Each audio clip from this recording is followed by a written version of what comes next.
in the advanced part of the game, the groups not only can go through these different levels of, let's see, there's the supervision game.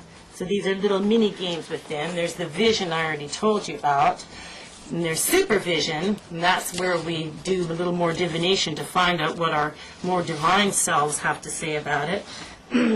And then we have the green level, which is, I call it attraction, and that's the game where everybody talks about what they really are attracted to working on and working with, and where in the communication of what they're attracted to, they get to hear what everybody else is attracted to and help them find something that would fulfill them all. Here's a game, another level, called interaction, and interaction would be really about listening to each other, communicating on that level, that blue level. And then there's the red level, the action level. And when we go around on the action game, we're really talking about delegating responsibilities and taking action.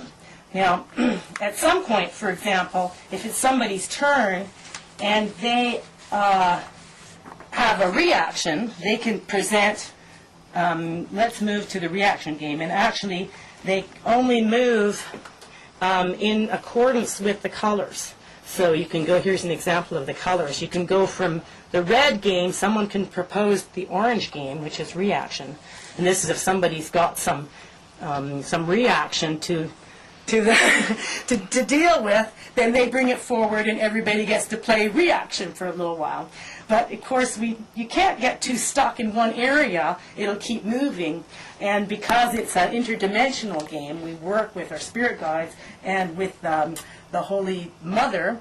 It helps us communicate in the way that's most beneficial to us in really creating a state of harmony.